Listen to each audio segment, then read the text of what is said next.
Les Marocains, c'est comment? Je ne sais même pas par où commencer. Je ne sais pas par où commencer. Voilà, ce débrief-là, franchement, waouh, il y a trop de choses à dire. Il y a tellement d'enjeux.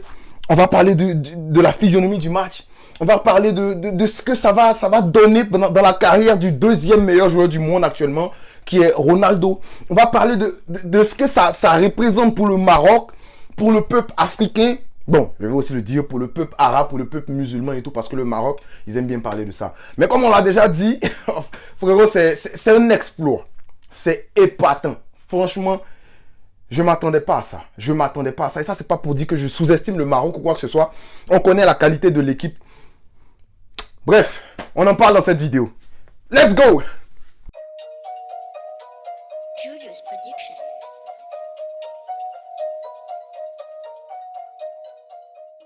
Walid Regragui, j'espère que c'est comme ça. J'espère que c'est comme ça qu'on dit ça. Hein. Walid Regragui. Bref, excusez-moi si je coche un peu le nom de votre coach, ou même le nom du coach du Maroc. Mais il est venu avec un 4-3-3. Un 4-3-3 bon, qu'on connaît avec des lignes resserrées. On connaît un peu la tactique du Maroc. 4-3-3, ligne resserrée, bloc bas, mais qui est prêt à exploser lorsqu'il le faut. Des sorties de balles qui sont devenues de plus en plus fluides. Parce que ça, il faut le dire. Les sorties de balles sont devenues de plus en plus fluides. C'est pas un jeu qui est dégueulasse en tant que tel. C'est pas un jeu à la Atlético Madrid, là, s'il vous plaît. C'est un jeu où on essaie de ne pas prendre de but. Mais dès qu'on a le ballon, 2-3 passes, beaucoup d'échanges, beaucoup de voilà, tu donnes le ballon, tu bouges, tu donnes le ballon, tu bouges. Et c'est comme ça qu'on crée l'espace. Tu fais pas la passe et puis tu attends. Tu fais la passe et puis paf, tu t'en vas te retrouver au milieu. Le milieu va venir prendre la place du milieu défensif. Et ainsi de suite, on fait remonter le ballon. Et puis paf, on change le jeu. Franchement, c'était très bien c'était bien exploité en fait les espaces que les Marocains créaient avec leurs courses. Et voilà, chapeau, franchement chapeau au coach qui a été en mesure de produire cela.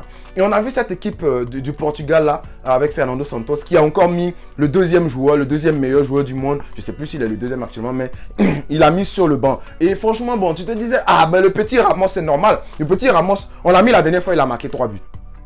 Il a marqué 3 buts, tu veux quoi? On le remet encore parce qu'il a prouvé au coach que tu m'as donné ma chance, frérot, je marque. Donc 4-3-3 similaire un peu avec Dalot et puis Guerrero de l'autre côté, Pepe, Ruben Dias en défense centrale. Et puis devant c'était Otavio, Ruben Neves, comme ça qu'on dit, hein, Ruben Neves.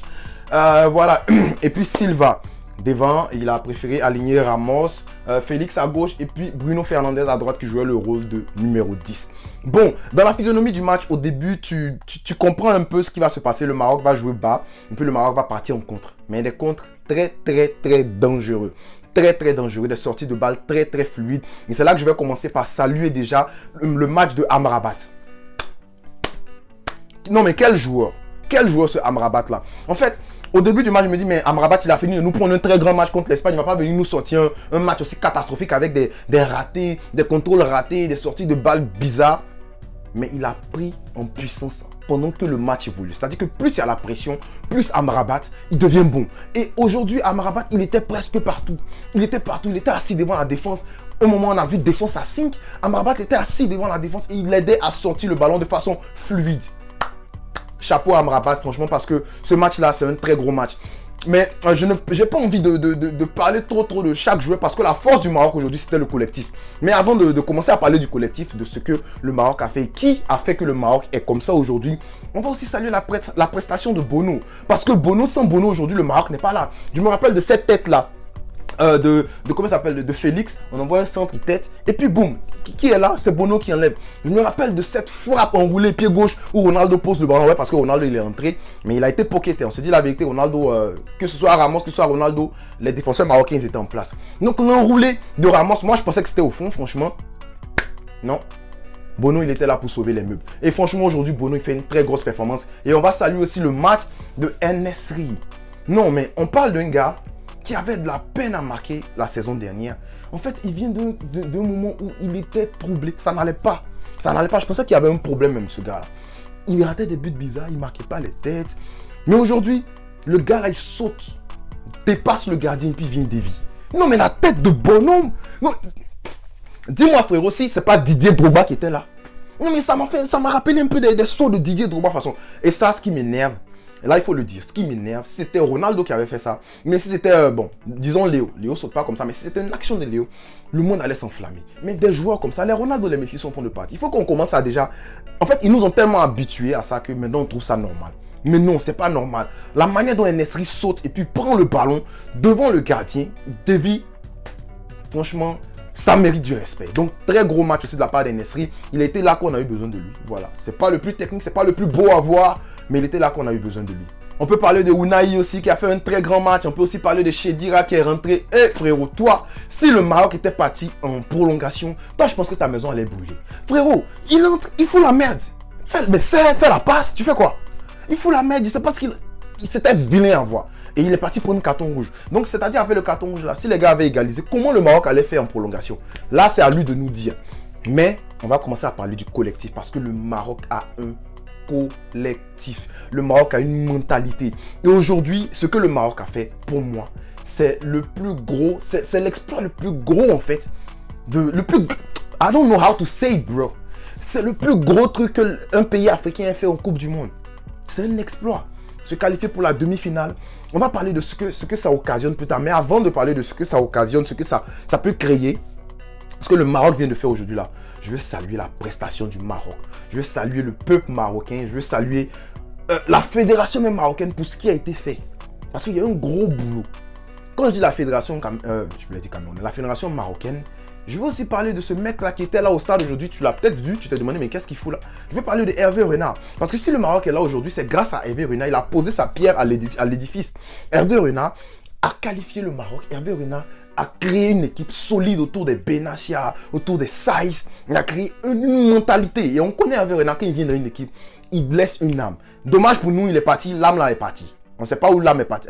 Peut-être que l'âme de nos gars là maintenant c'est à Yopougon. Ils sont en train de fêter ça là-bas. Je ne comprends pas. Mais Hervé Renard, quand il passe d'une équipe, il laisse quelque chose. Et Hervé Renard, on doit lui dire merci aussi pour ce que le Maroc est en train de faire aujourd'hui. Et le coach, il vient, il prend ce Maroc-là. Et puis il continue dans la lancée. Il ne vient pas foutre la merde. Non, il vient, il continue dans la lancée. Et c'est un coach qui... Tu sens qu'il n'est pas venu ici pour figurer. Et c'est en cela qu'aujourd'hui, on peut dire que le Maroc a éliminé tout ce qui est complexe. Le Maroc, grâce au Maroc aujourd'hui, ça a éliminé tout ce qui est complexe. Oh, on vous invite à la Coupe du Monde, donc je pense que vous allez pas figurer, vous allez sortir au moins des poules et tout. Non, il n'y a plus ça, parce qu'ils sont sortis des poules 8e, car ils sont en demi et ils peuvent même passer. Aujourd'hui, le Maroc fait peur. Aujourd'hui, le Maroc fait peur. Et c'est grâce à tout ce collectif-là, c'est grâce à tous ces gars-là. Ils n'ont pas lâché. Ça y est, c'est blessé, il est sorti en cours de match. Ils ont continué à jouer. Il y a eu 3 défenseurs qui sont entrés. Normalement, quand tu sors même un défenseur pour mettre un autre, ça gâte le match. Il y a des postes où on ne change pas comme ça. Si tu joues au ballon, tu sais, défenseur central, c'est les postes où on ne change pas. Milieu défensif, on ne change pas. Et puis à quel autre poste? Bon, peut-être tu peux parler aussi du 10 parce que c'est comme lui ton meneur de jeu. C'est des postes qu'on ne change pas. Mais aujourd'hui, il y a eu 3 centraux qui sont entrés. Les gars, ils ont joué. Voilà, ça y est, c'est sorti. Ils ont perdu, comment il s'appelle l'autre là? Bouffal. Bouffal, lui, c'est un cadet Keita marocain. Franchement, parce que il n'a pas de souffle, mais il est très technique, il est très fort. Voilà, Bouffal. Ziyech, je pense que Ziyech est sorti aussi. Ils ont perdu des gars en cours de route. Il y a eu des blessures, mais cette équipe-là est restée soudée, cette équipe-là est restée solide. Et c'est ça qui fait qu'aujourd'hui, ce Maroc-là, ils peuvent se dresser en face de l'Espagne, chicoter l'Espagne, en face du Sénégal, en face du Portugal, chicoter le Portugal, 1-0. Franchement, moi je dis chapeau. Et qu'est-ce que cette victoire-là peut occasionner? Donc déjà, ça peut décomplexer un peu certains pays africains. Il y a des pays africains qui sont venus, ils ne sont pas venus pour figurer. Déjà, une équipe comme le Sénégal, le Cameroun, ils sont venus, ils ont dit on va taper le Brésil, ils ont parlé, ils l'ont fait. Et c'est bien quand on commence à partir dans cette dimension-là. Le football là, c'est pour tout le monde. C'est pour tout le monde. C'est pas pour les Européens, c'est pas pour les Asiatiques, c'est pas pour les... C'est pour tout le monde. Donc, il faut que les pays africains posent leur yuck sur la table, posent leur couille comme ce que le Maroc a fait aujourd'hui. Et ça décomplexe. Ça montre que quand on va raconter l'histoire, on va dire, oh, tu te rappelles de l'équipe du Maroc en 2022, ce qu'ils ont fait? Tout comme on me rappelait aussi, on me disait quand j'étais petit, oh, Basile Boli, Georges Weah. Je disais, waouh. On me disait, oh, le Cameroun de comment il s'appelle déjà là? Roger Mila, le Eto'o, bon ça j'ai vu, le Cameroun d'Eto'o, la Côte d'Ivoire de Didier Drogba, de Yaya Touré. Ce sont des équipes que tu voulais vraiment supporter. Tu es tombé amoureux de ces équipes-là. Tu voulais qu'ils aillent loin, mais ils ne sont pas allés en Coupe du Monde. Et aujourd'hui, cette équipe du Maroc est en train de décomplexer tout. Et ça peut occasionner aujourd'hui la fin de la carrière de Ronaldo. Et là, je vais commencer à parler de Ronaldo parce que je l'ai vu pleurer. Franchement, ça me dérange pas qu'il saute parce que je suis un fan de Messi. Mais quand tu regardes un peu, c'est quand même triste parce que la saison de Ronaldo en elle-même, c'est vraiment catastrophique. Il n'a plus sa place à Manchester United. Au Portugal, il est sur le banc. Il sort de façon... Sa Coupe du Monde est tragique, dramatique, nulle. Voilà. Même je sais pas, le petit Ramos, il fait une meilleure Coupe du Monde que Ronaldo en un seul match. Enzo, des petits là... En fait, c'est fini, mais la manière dont ça a fini pour Ronaldo, je trouve ça très triste, la façon dont il part. Et je pense que ce que ça peut occasionner, cette victoire du Maroc là, peut-être que Ronaldo va venir, puis il va dire, il prend sa retraite, c'est fini, il prend sa retraite internationale. Parce que qu'est-ce qu'il y a à venir? Je pense que la Ligue des Nations, il a déjà remporté plus. La Ligue des Nations, je suis désolé, je ne vais pas cracher là-dessus. Mais frérot, voilà, on s'en fout un peu là. L'Euro, peut-être qu'il va essayer de tirer un peu jusqu'à l'Euro, pour remporter l'Euro. Mais c'est fini, voilà, c'est fini pour Ronaldo. Et là, Léo avance, Ronaldo s'arrête. En fait, le rapport de force n'est plus égal. C'est plus égal du tout. Parce qu'on a de l'autre côté, on a un Léo Messi. Désolé de revenir un peu à ce débat Messi-Ronaldo là. Je ne vais pas durer là-dessus. Mais on a un Messi qui fait tout pour faire monter son équipe. Une équipe où autour de lui, il n'y a pas assez de justesse technique. Il n'y a pas de technique autour de lui. Quand tu vois les Paredes, tu vois les Otamendi, il n'y a pas beaucoup de joueurs techniques. À part les petits Enzo, tu vois les Molina, les Acuna. Il n'y a pas ça. Il n'y a pas ça. Mais il prend cette équipe-là. Et je ne veux pas dire qu'il la porte tout seul, parce qu'il est quand même porté par le collectif l'aide, mais il l'envoie en demi-finale. C'est lui qui trouve la solution contre l'Australie, c'est lui qui trouve la solution contre... En fait, c'est lui qui décante les situations. Et de l'autre côté, tu as un Ronaldo qui est assis sur le banc, qui va finir sa Coupe du Monde. Avec quoi? Combien de minutes jouées? Voilà, c'est triste. Donc je pense que... Moi, en tout cas, ça m'attriste de voir Ronaldo pleurer. Je sais, je me moque beaucoup de lui. Mais à la fin, ça reste un être humain. Donc ça me fait un peu pitié pour Ronaldo. Mais bon, voilà, cette équipe de Portugal, là, je pense que voilà, ils vont revenir en force. Il y a une génération qui arrive. J'espère que ça va donner quelque chose. Mais en tout cas, je veux terminer sur une note positive.